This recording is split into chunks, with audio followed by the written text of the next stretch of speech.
صوفیہ نے اس کو چھپا رکھا ہے، اللہ نے بھی اس کو چھپا رکھا ہے، یہ سب کو نہیں بتایا جاتا، جو اس کا حقدار ہوتا ہے اسی کے دل پر القاء کیا جاتا ہے۔ تو مرید اپنے پیر سے کہتا ہے اسم اعظم سکھا دے۔ پیر صاحب واقعی پیر صاحب تھے، انہوں نے کہا بیٹا صبح سے شام تک تم بازار میں جا کر کے بیٹھو، انشاءاللہ شام کو دیکھیں گے تمہیں اسم اعظم سکھانا ہے کہ نہیں سکھانا ہے۔ وہ صبح سے شام تک بازار میں بیٹھے تو کیا دیکھا، بازار میں بہت کرپشن ہو رہا ہے، خوب ظلم ہو رہا ہے، کوئی کسی کا پرسان حال نہیں ہے، صبح سے لے کے شام تک ایک دوسرے پہ ظلم ہو رہا ہے۔ وہ بار بار ہاتھ مارتے تھے اپنی ران پر، مرشد نے اچھا نہیں کیا، پیر صاحب نے اچھا نہیں کیا، کاش کہ مجھے اسم اعظم سکھا دیتے تو ابھی یہ ظلم کرنے والوں کو گھور دیتا، مار ڈالتا، تباہ کر دیتا، برباد کر دیتا۔ صبح سے شام تک یہی ہوتا رہا، لیکن شام کے وقت جو ہے بہت خطرناک منظر دیکھا۔ منظر یہ دیکھا، 80 سال کے ایک بڑے میاں، ایک بڈھا 80 سال کا، وہ اپنے سر پر لکڑیوں کا گڈھا رکھ کر کے لایا جنگل سے، اور لا کر کے جیسے ہی کہا لکڑیاں لے لو بھائی، لکڑیاں لے لو۔ 80 سال کے بڑے میاں لکڑی بیچ رہے تھے، اتنے میں سپاہی آئے، آنے کے بعد چابک زمین پہ مارا، اے بڈھے اٹھا یہ لکڑی اور ہمارے گھر پہنچا، اور سن تجھے کوئی پیسے نہیں ملیں گے۔ یہ منظر دیکھ کر کے وہ مرید تو اور بہت غصے میں آیا، میرے پیر نے اچھا نہیں کیا، میرے پیر نے اچھا نہیں کیا، اگر مجھے اسم اعظم سکھا دیتے ان ظالم سپاہیوں کو ابھی مار ڈالتا، اسم اعظم پڑھ کے ابھی ان کے لیے بد دعا کرتا، ختم کر دیتا۔ وہ بڑے میاں 80 سال کے بڑے میاں ہانپتے کانپتے انہوں نے پھر لکڑی کا گٹھا اٹھایا سر پہ اور سپاہیوں کے پیچھے پیچھے چلے، یہ بھی پیچھے پیچھے چلا، لے جا کر کے گٹھا رکھ دیا۔ رکھنے کے بعد کہا اچھا اب میں چلوں، اور اس کے بعد وہ بڑے میاں بیچارے نہ پیسہ لیا۔ 80 سال کے بڈھے کو لکڑی کاٹنے میں کتنی تکلیف ہوئی ہوگی، کیسے اس نے محنت سے جمع کیا ہوگا، لیکن ہائے رے ظلم، اللہ اکبر، بہت لکڑی پہنچا کر کے بنا مزدوری لیے ہوئے، بنا رقم لیے ہوئے انہوں نے ٹرکا دیا، وہ چلے گئے۔ اور اس کے بعد یہ تو غصے میں کانپ رہا تھا، مرشد نے اچھا نہیں کیا، اگر ابھی مجھے اسم اعظم معلوم ہوتا ان ظالموں کو، ان گنڈوں کو اسم اعظم پڑھ کر کے قتل کر دیتا۔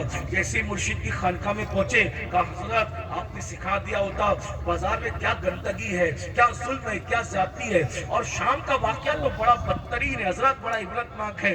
پورا واقعہ اس 80 سال کے بڑے میاں کا بیان کیا تو پیر صاحب سن کے ہنسنے لگے، حضرت میں 80 سال کے بڈھے پہ ظلم بیان کر رہا ہوں اور آپ ہنستے ہیں۔ فرمایا وہ جو 80 سال کا بڈھا تو جس کو کہہ رہا ہے وہ کون ہے تجھے معلوم ہے؟ نہیں معلوم ہے۔ کہا وہ اس شہر کا قطب ہے، قطب، وہ اس شہر کا قطب ہے، اور اسی نے مجھے اسم اعظم سکھایا ہے، اسی قطب نے مجھے اسم اعظم سکھایا ہے۔ وہ کہا حضرت جب اس کو اسم اعظم معلوم ہے تو وہ پڑھ کے ان کے لیے بد دعا کیوں نہیں کر دیتا؟ کہا بیٹا جب تک کہ صبر کرنے کا مادہ اس طرح پیدا نہیں ہوتا اللہ کسی کو اسم اعظم کی نعمت عطا نہیں کرتا۔ اور کیجئے یہاں تو آج کوئی چھوٹا موٹا عامل بن جائے نا سما شنستان رضا پڑھ کے تو کہتا ہے کہ اگر تو نے میری بات نہیں مانی تو تیرا پیشاب بند کر دوں گا، میری بات نہیں مانی تو تیرا خاندان جو ہے وہ تباہ کر دوں گا۔ بھائیو یہ سب ان کے ہوتے ہیں جو خالی کھڑے ہوتے ہیں۔ یہ قطب لوگوں کو دیکھو، یہ ابدال لوگوں کو دیکھو، یہ ولی لوگوں کو دیکھو، اتنا ظلم سہ رہے ہیں مگر ذات کے لیے کبھی بدلہ نہیں لیتے۔ کیوں؟ اس لیے کہ ذات کے لیے لڑنا ولی کا کام نہیں ہوتا، ذات کے لیے لڑنا یہ تو کتوں کا کام ہوتا ہے۔ ولی وہ ہوتا ہے جو صفت غفاری کا مظہر ہوتا ہے، اپنے دشمنوں کو معاف کرتا ہے، اپنے مجرموں کو معاف کرتا ہے۔ اس پر ایک واقعہ یاد آ گیا، حالانکہ بات طویل ہو رہی ہے لیکن واقعہ یاد آ گیا، سن لیجئے۔ آج چھوٹی چھوٹی بات پر آپ لوگ ایک دوسرے پہ کیس کرتے ہو، کیا جواب دو گے اللہ؟ بکریوں کے تیرے آنگن میں میرے آنگن میں بکریوں پر اتنا بڑا جھگڑا ہوتا ہے کہ مرڈر ہو جاتا ہے، قتل ہو جاتا ہے، کہاں کہاں تک بات پہنچتی، بارات دیر سے آئی جلدی آئی اس پر جو ہے وہ شادیاں ٹوٹ جاتی ہیں، اتنا مہر ہے کہ اتنا مہر ہے اس پر شادیاں ٹوٹ جاتی ہیں۔ میرے بھائیوں سوچو، صبر نہیں ہمارے اندر، اور جب تک صبر نہیں ہوگا ہم اللہ والے نہیں بن سکتے۔ ایک دن کیا ہوا، امام حسین کے قاتلوں میں سے قاتل مدینہ منورہ آیا، مدینہ طیبہ آیا، اور جب مدینہ طیبہ آیا تو لوگوں نے سوچا کہ قاتل امام حسین، قاتلوں میں سے قاتل مدینہ منورہ آیا تو سارے مدینے والوں نے امام حسین کی محبت میں اپنے دروازے بند کر دیے، سب نے دروازے بند کر، سب کے دروازے بند ہو گئے۔ امام زین العابدین کا دروازہ ہمیشہ بند رہتا تھا، کسی سے ملتے نہیں تھے، لیکن جب ان کو کسی نے اطلاع دی حضرت کربلا میں کا ایک شخص جو آپ کے بابا کا قاتل ہے وہ مدینہ منور آیا، اور سب نے اپنا دروازہ بند کر دیا، امام نے اپنا دروازہ کھول دیا کہ اس کو بلا کر لاؤ۔ وہ آیا، امام نے دسترخوان بچھایا، اس کو کھانا کھلایا، پانی پلایا، اس نے کھایا بھی پیا بھی، اور کھانے اور پینے کے بعد کہا اے علی، امام زین العابدین کا اصلی نام علی ہے، کہا اے علی شاید تم نے مجھے پہچانا نہیں، یا شاید تم مجھے بھول گئے۔ آپ نے فرمایا کیسے نہیں پہچانا؟ ارے یہ مدینے والے کیا کربلا میں تھے؟ کہا نہیں تھے۔ کہا جو کربلا میں نہیں تھے انہوں نے تجھے پہچان لیا، میں تو کربلا میں موجود تھا نا، میں تجھے کیسے نہیں پہچانوں؟ وہ تو ہی ظالم ہے نا، تیرے کہنے پہ میرے بابا کے جسم پہ گھوڑے دوڑائے گئے تھے، میرے ننھے سے بھائی کے حالت پر تیر چلایا گیا تھا، میری پھوپھیاں، میری امیاں، میری بہنوں کے دوپٹے چھینے گئے تھے، تو ہی وہ ظالم ہے نا۔ اللہ اکبر۔ جب اس نے یہ سنا لرز گیا، ہاں میں وہ ہوں۔ آپ نے پہچانا کہاں؟ پہچاننے کے بعد بھی یہ سلوک کیا؟ تو امام زین العابدین نے فرمایا جو تو نے کیا وہ تیرے خون کی تاثیر تھی، جو میں نے کیا یہ میرے گھر کی روایت ہے۔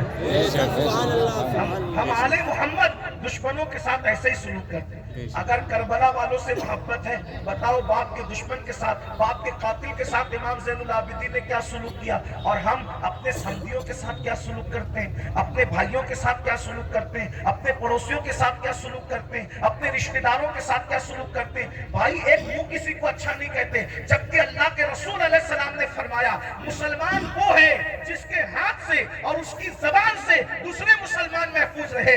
آج نہ ہمارے ہاتھ سے کوئی محفوظ ہے، نہ ہماری زبان سے کوئی محفوظ ہے۔ جب بھی زبان کھولتے ہو تو ایسے تیر چلاتے ہو، نشتر لگاتے ہو لوگوں کے دل پر۔ یاد رکھنا تلواروں کے زخم تو بھر جاتے ہیں، زبان کے زخم بھرا نہیں کرتے۔ کیسا کلمہ پڑا ہے؟ نبی تو وہ مسلمان بنانے آئے تھے کہ جس کے ہاتھ سے، جس کی زبان سے دوسرے مسلمان محفوظ رہے۔ نہ آج ہمارے ہاتھ سے کوئی محفوظ ہے، نہ ہماری زبان سے کوئی محفوظ ہے۔ تو بتاؤ نبی والے مسلمان ہو یا اپنی طبیعت والے مسلمان ہو؟ بیوی کو ماں بہن کی گالی دے کر اس کا دل دکھاتے ہو۔ رسول اللہ تو فرما رہے مسلمان وہ ہے جس کی زبان سے کسی کو تکلیف نہیں پہنچتی، جو اپنی شریک حیات ہے، جو اپنی لائف کی پارٹنر کو ماں بہن کی گالی دے، وہ مسلمان کیسا ہے؟ رسول اللہ فرما رہے مسلمان وہ ہے جس کے ہاتھ اور زبان سے دوسرا مسلمان محفوظ رہے۔ جو اپنے ماں باپ کا دل دکھائے وہ کیسا مسلمان ہے؟ جو اپنے پڑوسی کو تنگ کر دے وہ کیسا مسلمان ہے؟ بس بات اتنی ہے، تقریریں بہت سن رہے ہو بھائی، مقرر لوگ بھی ماشاءاللہ ایسے ہو گئے الحمدللہ کہ 1-2 ہزار میں، اور تقریر سننے والے بھی ہزاروں ہیں، لیکن کوئی سدھرنے تیار نہیں۔ اور یہ بھی قیامت کی نشانی میں سے ایک نشانی ہے۔ اللہ کے رسول علیہ السلام نے فرمایا لوگ دین سننے جمع ہوں گے، دین پر عمل کرنے جمع نہیں۔ سنیے غور سے سنیے، توجہ ہے۔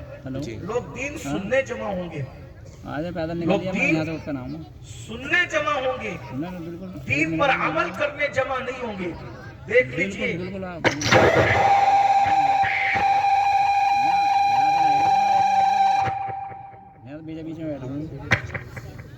بیچ میں بیٹھا ہوں یہاں،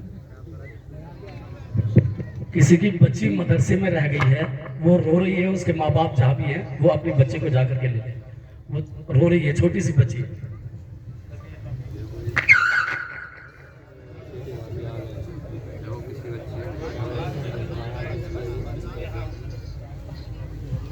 لوگ دین سننے جمع ہوں گے، دین پر عمل کرنے جمع نہیں۔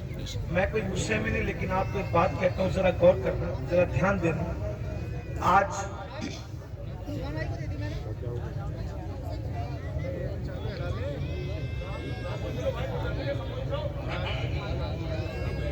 درود شریف پڑھنے